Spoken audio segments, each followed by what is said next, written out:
These days, the social media news agencies are bombardment with different analysis, the different expression of ideas and opinion, from expert opinion in some of the U.S. Also TV station, in particularly the CBS and ABCs, that they are more leaning towards liberal journalism rather than honest journalism, opinionated in others. However, the journalism seems to be tilted one way or another, depends on the affiliation and the thought process. The BBC of the United Kingdom is also one of them. In particular, the BBC Persian language that has a number of the announcers and anchors that are more geared towards liberal, progressive, nonsense type of journalism rather than honest journalism that carry out their responsibilities, which is broadcasting the news uncensored, unbiased, and as clear as it's happening. The Voice of America also has some flaws in it.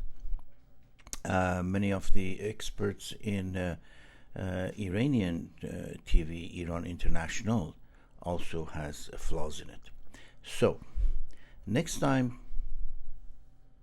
you are listening to any of this in social media, next time you are looking at this woman in BBC sitting with expert of the British woman or man, well dressed and groomed, and they are talking about what is going to happen in next 2 weeks or 1 year in Iran. Listen, but take the whole things with a grain of salt.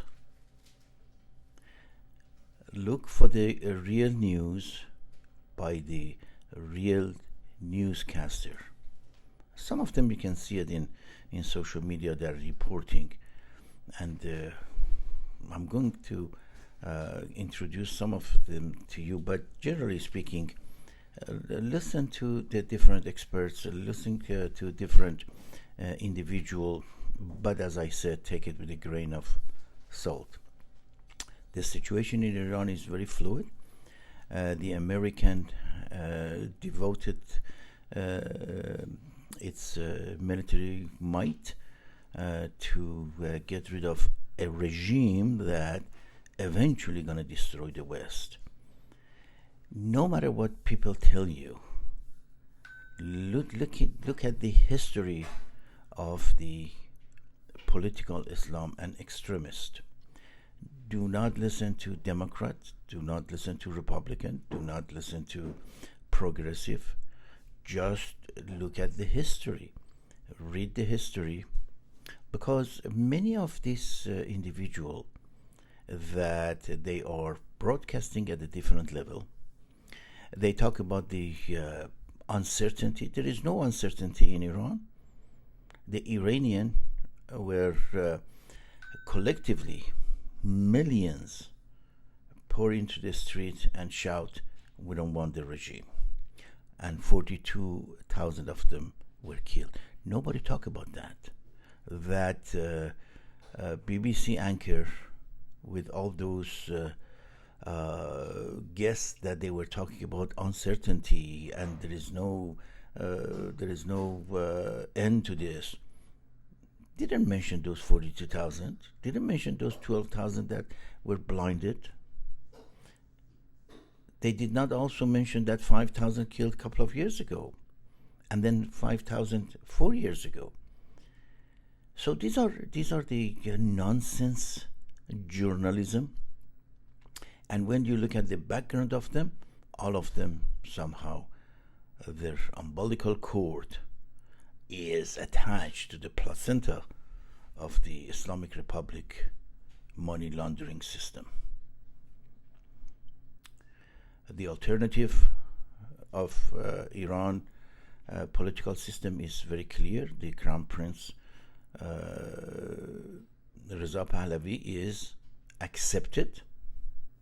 He is willing, and the people are willing to accept this until a regime under international supervision, in particular the United States, and in particular Mr. Trump, President Trump, to come to rescue and establish democracy.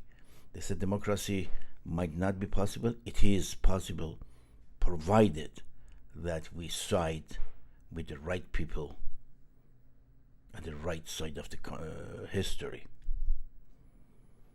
After writing a new constitution and election, but we have to keep this relationship with the West active and meaningful. So, next time you listen to any of these, not by me because I'm telling you the truth, but many other don't. They are coming to you with agenda, and their agenda is multifactorial. You see it all over the world. You see it in North Korea, you see it in Cuba, you see it in Russia, you see it in Pakistan. Don't read those highly publicized pieces in different journals that we don't know what is happening. Yes, we know what is happening. Exactly, we know what is happening. And we know that 47 years ago, we decided to support a group that by all means knew that's going to happen today. But again, we listened to those liberal, connected to the placenta of something and somewhere, give the United States and President Carter bad advice, subsequently President Obama bad advice, and subsequently President Biden, Mr. Malley, Robert Malley, side with the corrupt part of the Iranian government and the EU. Mrs. Mogherini has been indicted. I don't know whether she did it or not, but at least she was arrested and released. So, let's take everything with a grain of salt. Give Iranian chance. Support them. Do not listen to this nonsense, progressive, liberal, umbilically connected to the placenta of Ayatollah's money. They deny it, but they are. And let's have the election there. Let's have a new constitution. We have a conversation about this with Crown Prince Reza Pahlavi and decide what would be best for the world and eventually for the West, because the stability of the West is pretty much connected to the stability of the Middle East, Far East, Africa, and the Ayatollahs disturbing all those regions